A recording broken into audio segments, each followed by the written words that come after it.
My name is Jesse Byron White. My father was Resco Manton White. I was born on June 16, 1892 in Morristown Township, Rice County, Minnesota. I was the fifth of 7 children. I loved and respected my father and believe he was a very good man, but he punished us children very severely when he thought we had misbehaved. One time I had no shoes to wear to school and my father forced me to wear my mother's shoes. I was so embarrassed and ashamed that I didn't go to school and hid in the barn. When my father found out, he gave me a good whipping with a horsewhip. I stayed at home until my early 20s. When I was 21, my father got angry about something I said or did and was going to give me a whipping. I figured I was now 21, an adult, and I had had enough of that. I told him he would have to defeat me because I was going to fight back this time. That was the last time anything like that ever happened. I only went through 8th grade as far as formal schooling goes. I had an abscess on my lung when I was young. I had gotten a chill one time because I wasn't dressed properly for the cold weather, and I ended up with pneumonia. That was what started it. They didn't think I would live. I refused to have the doctor notch my ribs without ether, but the doctor said I was too weak to have ether and, if he used ether, I would probably die, so he went ahead and did the operation with no ether. They notched a couple of my ribs, 1 or 2, and let it drain. We got pus out of it for a long time, something like a pint a day. Later in life, when I had my shirt off, you could see where my skin went in by those notched ribs. I was always a fighter and had a short fuse. It's a good thing I never owned a gun, otherwise I might have used it once or twice. When I was young, I played the fiddle at dances. The first song I played when I got out my old fiddle was Turkey in the Straw. I was able to somewhat play several instruments including the piano and the saw. I taught my wife and daughter Eleanor how to play the saw also. Our favorite song to be played on the saw was Star of the East. On June 5, 1917, when I was 24, 11 days from being 25, I registered for the World War I draft. My brothers Howard and Joseph registered for the draft the same day. My brother Glenn registered 4 days earlier on June 1, 1917.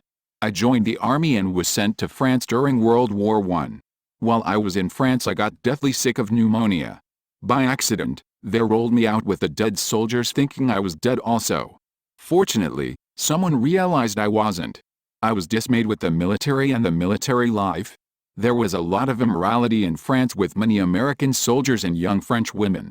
When I got back from the army, I went to work as a farmhand for the Talsman family in rural Waterville. That's where I met the woman I married, Adelaide Talsman. I married Adelaide on April 26, 1924.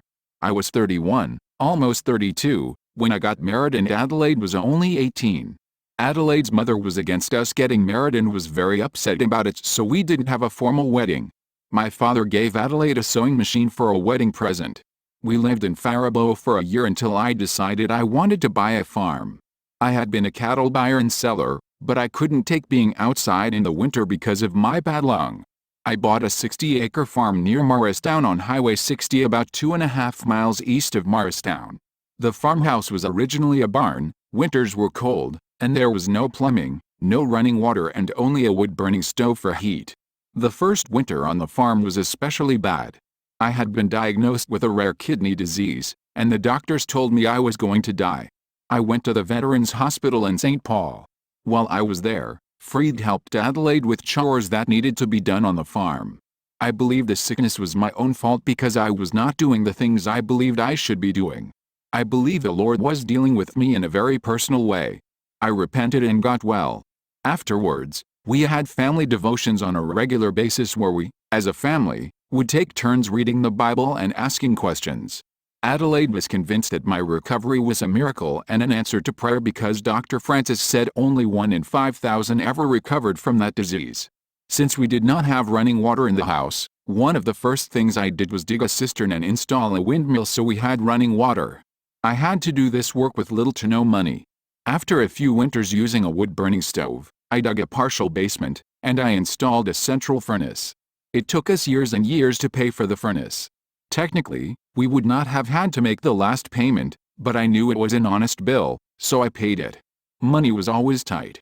In a good year, we maybe were in the black by between $60 and $100. We raised much of our own food. We went through the Great Depression, and if Hoover had not been removed from office, I don't know what would have happened to this country. There were many inventions in my lifetime.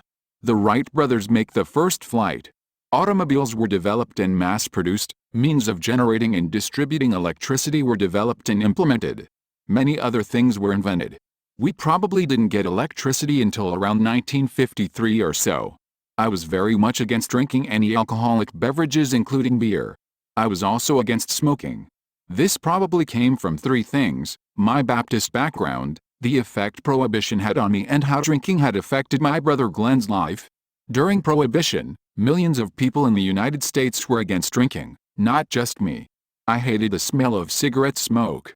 For those of you who never knew me, my views were in many ways similar to the views of the Amish, except that I did not have anything against modern inventions and was a little less strict regarding what I believed was proper clothing. I was against women wearing pants, shorts, and too much makeup and lipstick. This rule was very difficult for my wife and daughters to accept and go by. When I was an older adult, I was against dancing, going to dances and movies. However, when I was young, I played the fiddle at dances and went to many. I was concerned about my children being around water, so I didn't allow them to be around water without supervision.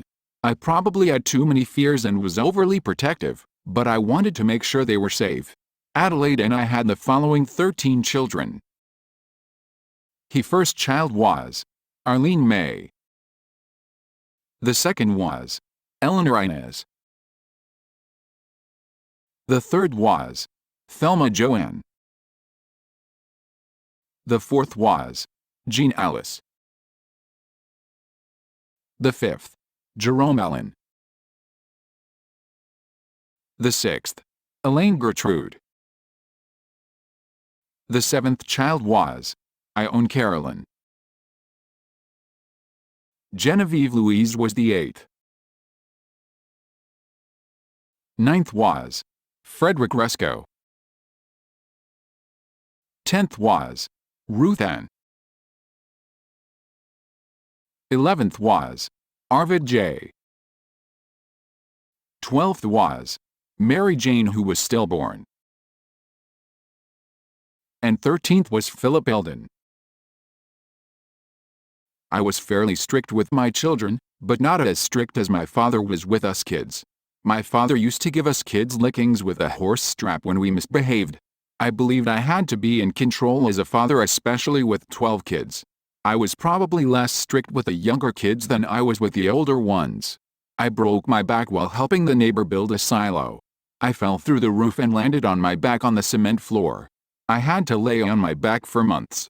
We regularly attended the Morristown Baptist Church and other similar churches in Faribault, Waseca, and Waterville. Most of my children liked music and liked to sing hymns. One of my favorite hymns was Grace Greater Than Our Sin, sometimes called Marvelous Grace of Our Loving Lord. Adelaide died on November 12, 1975 in Rochester, Minnesota. On March 25, 1978, I married Thelma Ellen Alford, and we were divorced in 1983. I died on December 15, 1984 in Eden Prairie, Minnesota.